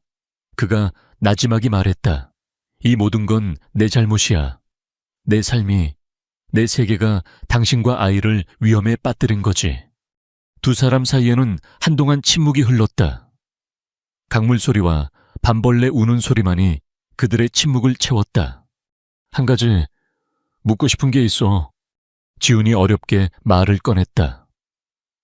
서연이는 왜 나에게 아무 말도 하지 않았을까? 우리가 헤어진 사이였다고 해도 아이는 나에게도 알 권리가 있었던 것 아닌가. 그의 목소리에는 깊은 상처와 원망이 담겨 있었다. 하나는 와인잔을 든 채 먼 산을 바라보았다. 그리고 6년간 가슴속에 묻어두었던 마지막 진실을 꺼내놓았다. 서연이는 심장이 아팠어요. 선천성 심장 판막 질환이었죠. 평생 약을 먹어야 했고 무리하면 안 되는 몸이었어요. 지훈의 눈이 커졌다. 그는 전혀 몰랐던 사실이었다. 의사는 임신이 위험하다고 했어요. 심장에 무리가 갈 거라고. 하지만 서연이는 아이를 포기할 수 없다고 했죠. 그리고 당신에게 말하지 않은 건 하나의 목소리가 잠겼다. 그녀는 숨을 한 번 고르고 말을 이었다. 서연이는 자기가 오래 살지 못할 거라는 걸 알고 있었어요. 자기가 곧 죽을지도 모르는데 당신 인생의 아이라는 커다란 짐을 안겨주고 싶지 않았던 거예요. 당신은 더 높이, 더 멀리 날아가야 할 사람이니까 날개가 꺾일까봐 두려웠던 거죠. 그건 당신을 원망해서가 아니었어요. 당신을 너무 사랑해서 내린 결정이었어요. 당신의 미래를 지켜주고 싶었던 서연이의 마지막 사랑 방식이었던 거죠. 달빛 아래 지훈의 얼굴 위로 무언가 뜨거운 것이 흘러내렸다. 그가 평생 단 한 번도 남 앞에서 보인 적 없었던 눈물이었다. 6년간 그를 괴롭혔던 왜라는 질문에 대한 대답은 그가 상상했던 그 어떤 이유보다 더 아프고 시린 것이었다. 그것은 배신이 아니라 너무나 아픈 사랑이었다는 것을 그는 이제야 깨달았다. 그는 말없이 와인잔을 단숨에 비웠다. 쓴 와인이 그의 가슴에 남은 깊은 후회처럼 목을 타고 흘러내렸다. 가평의 고요한 별장에서 보낸 며칠은 마치 폭풍전야의 고요함 같았다. 서울로 돌아오는 순간 그들은 다시 현실의 폭풍 한가운데로 내던져졌다. 강지훈이 고용한 경호원들이 철통 같은 경호를 펼쳤지만 그들의 존재 자체가 대중의 호기심을 더욱 부채질했다. 박하나는 이제 대한민국에서 가장 유명한 미혼모가 되어 있었다. 강지훈은 KJ그룹의 법무팀과 홍보팀을 총동원해 언론에 대응했다. 친자 관계 확인, 사적인 영역이므로 과도한 추측 자제 요망. 그의 공식 입장은 간결하고 단호했다. 하지만 이미 타오르기 시작한 불길을 잡기에는 역부족이었다. 그 혼란의 중심에서 박하나는 예상치 못한 연락을 받았다. 최유진이었다. 나와 단둘이 만났으면 해요. 당신이 거절할 수 없는 제안을 하죠. 문자 메시지는 그녀의 성격처럼 차갑고 직설적이었다. 하나는 망설였다. 하지만 이 문제를 피하기만 해서는 아무것도 해결되지 않는다는 것을 알고 있었다. 그녀는 소라를 잠시 이웃에게 맡기고 유진이 말한 청담동의 한 호텔 라운지로 향했다. 라운지는 한산했고 창가 가장 좋은 자리에 최유진이 앉아 있었다. 그녀는 이전보다 더 완벽하게 꾸민 모습이었지만 미소 없는 얼굴에는 초조함과 분노가 서려 있었다. 와주었군요. 앉아요. 유진은 맞은편 자리를 가리켰다. 테이블 위에는 이미 와인 2잔이 준비되어 있었다. 시간 낭비는 서로에게 좋지 않으니 바로 본론으로 들어가죠. 유진이 입을 열었다. 당신 딸, 소라가 지훈 씨의 딸이라는 거 이제 나도 받아들이기로 했어요. 과거는 과거일 뿐이니까. 그녀의 말투는 관대함을 베푸는 듯 했지만 그 안에는 깊은 경멸이 담겨 있었다. 내가 원하는 건 해결책이에요. 박하나 씨, 이 스캔들로 인해 KJ그룹의 주가가 얼마나 떨어졌는지 알아요. 웨스트레이크와의 합병 계약에 어떤 영향을 미치고 있는지 아냐고요. 그건 제가 당신이 의도한 게 아니라는 말은 하지 마요. 결과가 중요할 뿐이니까. 유진은 와인잔을 들어 한 모금 마셨다. 그래서 내가 해결책을 가져왔어요. 당신과 당신 딸을 위한 최상의 해결책. 그녀는 가방에서 하얀 봉투 하나를 꺼내 테이블 위로 밀었다. 이건 백지수표예요. 당신이 원하는 액수를 적어요. 10억, 50억 얼마든 상관없어요. 그 돈을 받고 당신 딸과 함께 이 나라를 떠나요. 미국이든 캐나다든 조용한 곳에 가서 새 인생을 시작해요. 지훈 씨는 아이의 아빠로서 정기적으로 충분한 양육비를 보내줄 거고 방학 때마다 아이를 만나러 갈 수도 있겠죠. 하나의 눈이 커졌다. 그녀는 눈앞의 봉투를 믿을 수 없다는 듯 바라보았다.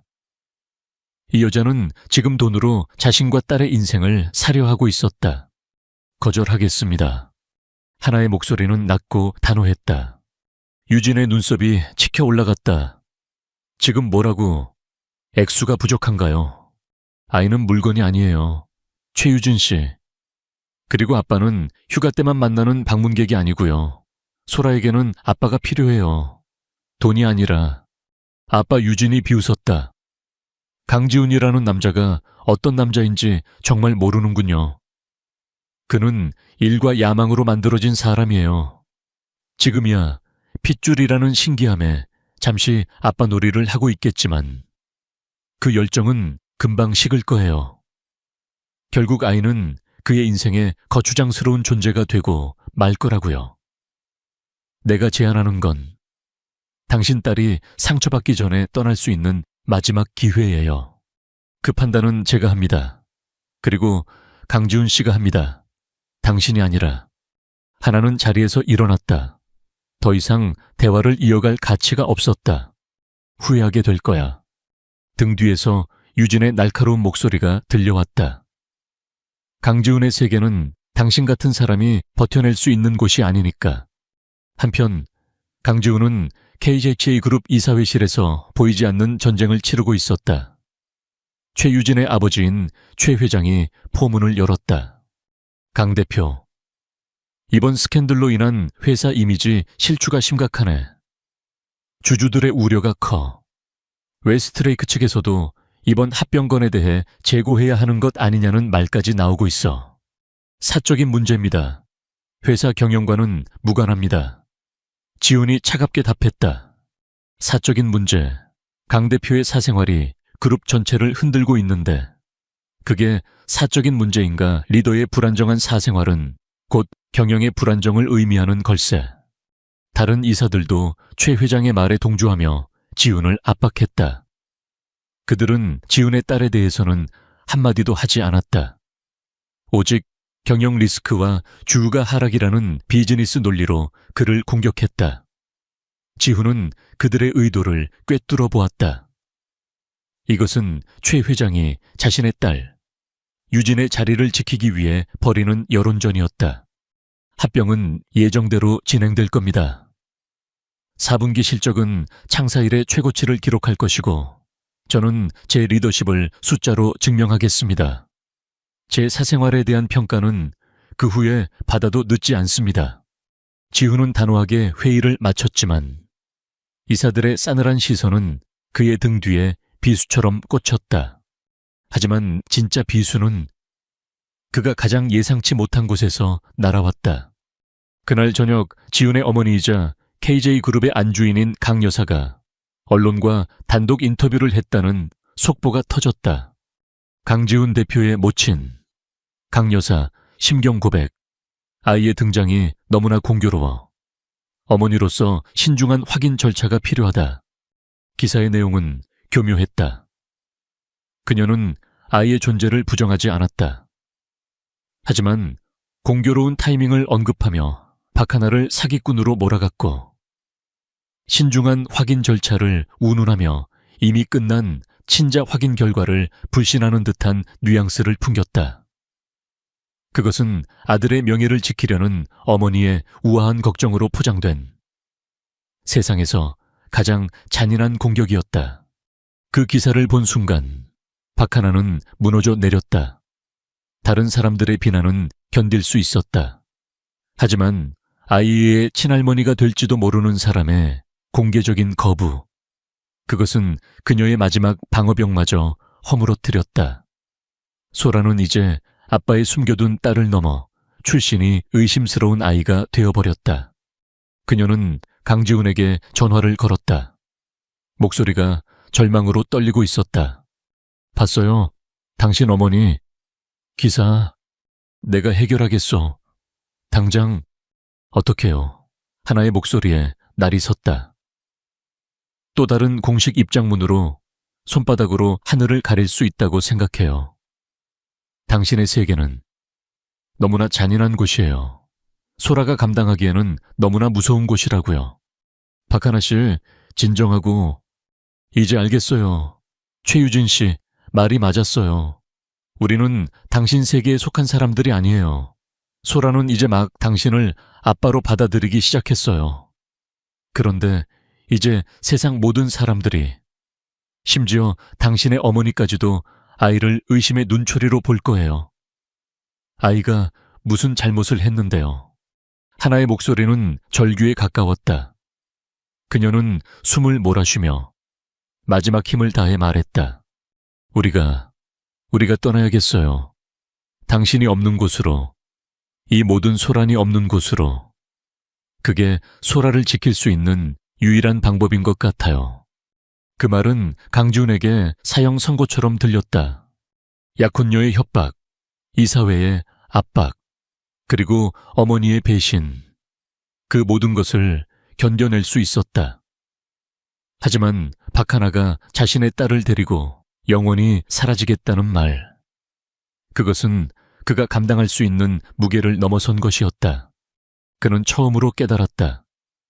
자신이 이룬 모든 것, 돈, 명예, 권력, 이 한 아이의 상처 앞에서 얼마나 무력한지를. 그는 자신의 제국을 지키기 위해 싸워왔지만 정작 가장 지켜야 할 것을 잃을 위기에 처해 있었다.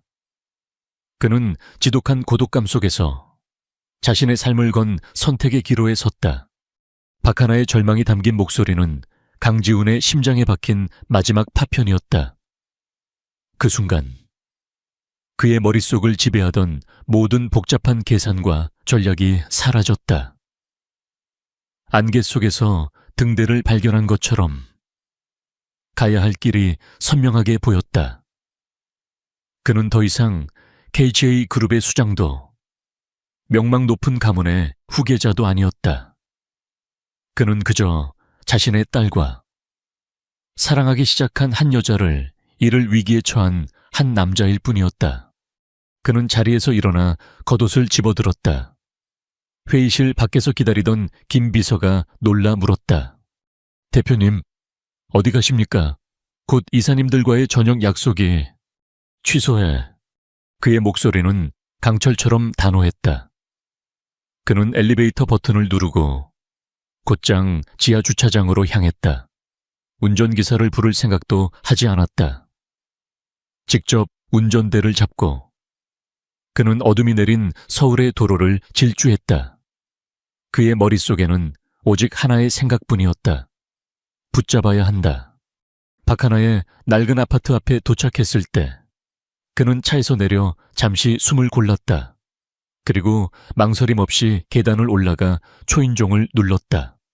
문이 열리고 눈이 퉁퉁 부은 채 수척해진 하나의 얼굴이 나타났다. 그녀는 그를 보고 놀랐지만 이내 체념한 듯한 표정을 지었다. 이야기는 전화로도 나와 함께 가주시오. 지훈이 그녀의 말을 잘랐다.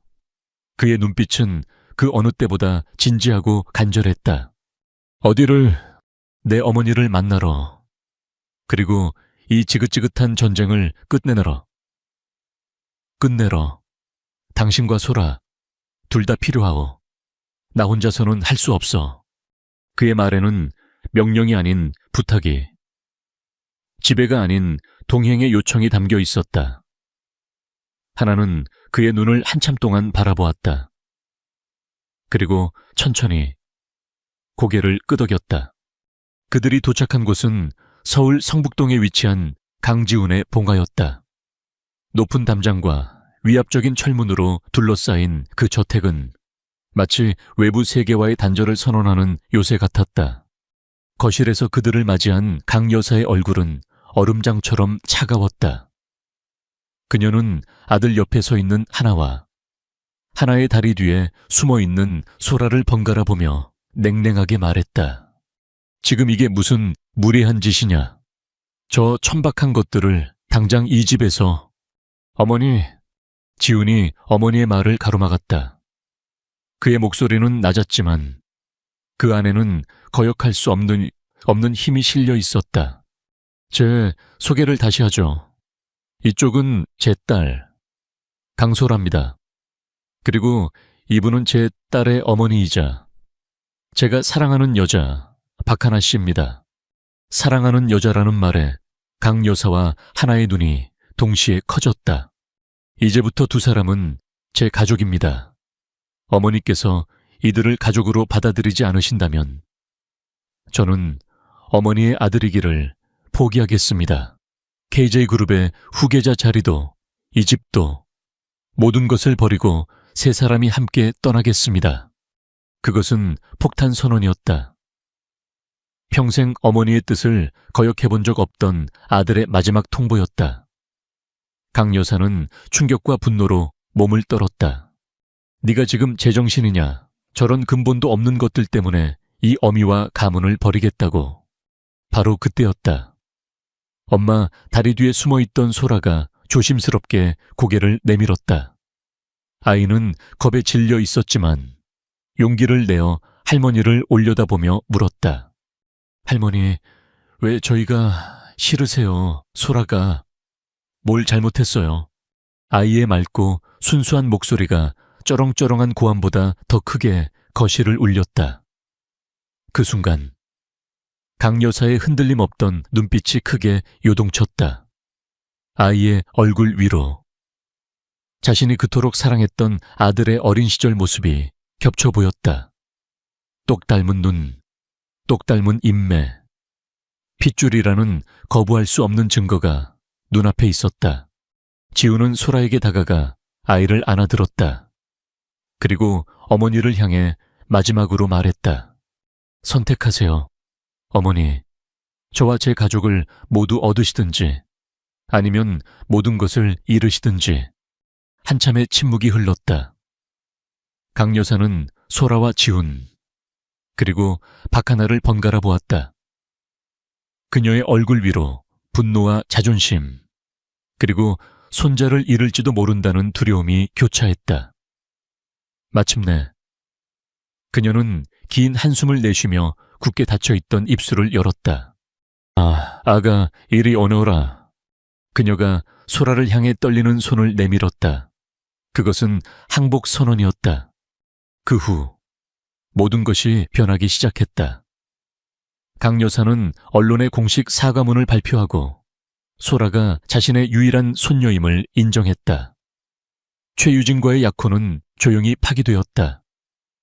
지우는 최 회장과의 사업적 관계가 틀어질 것을 각오했지만 의외로 최 회장은 자네답지 않게 멍청한 선택을 했지만 비즈니스는 비즈니스라며 합병을 예정대로 진행했다. 세상의 소음은 시간이 지나며 서서히 잦아들었다. 6개월 후 봄, 서울숲은 따스한 봄볕과 갓 피어난 꽃들로 가득 차 있었다. 강지훈과 박하나, 그리고 소라는 여느 평범한 가족처럼 잔디밭 위를 거닐고 있었다. 그들은 강남의 새 아파트로 이사했다. 소라는 새로운 유치원에 완벽하게 적응했고 이전보다 훨씬 더 밝고 씩씩한 아이가 되었다. 강지훈은 워라벨이라는 낯선 단어를 배우기 시작했다. 그는 늦어도 저녁이 7시 전에는 퇴근했고 주말은 온전히 가족과 함께 보냈다. 하나 역시 변했다. 그녀는 더 이상 세상의 시선에 움츠러들지 않았다. 지훈의 지원으로 작은 번역 회사를 차려 자신의 경력을 다시 쌓아가기 시작했다. 아빠, 빨리 와, 나비야. 소라가 잔디밭을 뛰어다니며 손짓했다. 지훈은 딸을 향해 손을 흔들어주며 미소 지었다. 그의 얼굴에서는 더 이상 과거의 냉정함을 찾아볼 수 없었다. 행복해 보여요. 하나가 그의 옆에 서서 말했다. 당신과 소라 덕분이지. 지훈이 하나의 손을 잡았다. 두 사람이 내 세상을 바꿔놨어. 그들은 아이가 노는 모습을 한참 동안 몰차 바라보았다. 익숙하고 편안한 침묵이었다. 하나씩 지훈이 마침내 입을 열었다. 그의 목소리는 조금 떨리고 있었다. 우리가 처음 만났을 때 나는 당신을 내 인생의 문제라고 생각했어. 그런데 시간이 지나고 보니 당신은 내 인생의 해답이었어. 그는 주머니에서 작은 벨벳 상자를 꺼냈다. 화려하지는 않지만 단아하고 기품 있는 반지였다. 나는 내 인생을 서두르는 데만 익숙했어. 하지만 당신을 만나고 천천히 가는 법을 배웠지. 그리고 이제 남은 인생 전부를 당신과 함께 아주 천천히 걸어가고 싶어. 그는 하나의 눈을 바라보며 말했다. 박하나 씨, 나와 그리고 소라와 함께 진짜 가족이 되어주겠어. 하나의 눈에 눈물이 고였다. 그녀는 고개를 끄덕였다. 세상의 그 어떤 말보다 더 분명한 대답이었다. 지훈이 그녀의 손가락에 반지를 끼워주는 순간 멀리서 놀던 소라가 무언가 중요한 일이 일어났음을 직감하고 달려왔다. 엄마, 아빠, 지금 뭐 하는 거예요? 아이는 두 사람을 번갈아 보며 물었다. 지훈은 웃으며 하나와 소라를 한꺼번에 끌어안았다. 세 사람은 따스한 봄 햇살 아래 하나의 그림자가 되었다. 우리 이제 영원히 함께 사는 거야. 소라가 희망에 가득 찬 목소리로 물었다. 그래, 우리 딸. 지훈이 두 사람을 더욱 굳게 껴안으며 속삭였다. 영원히. 과거의 모든 오해와 상처는 봄눈처럼 녹아내렸다. 그 자리에 남은 것은 예기치 않게 찾아왔지만 그래서 더 완전하고 아름다운 사랑이었다.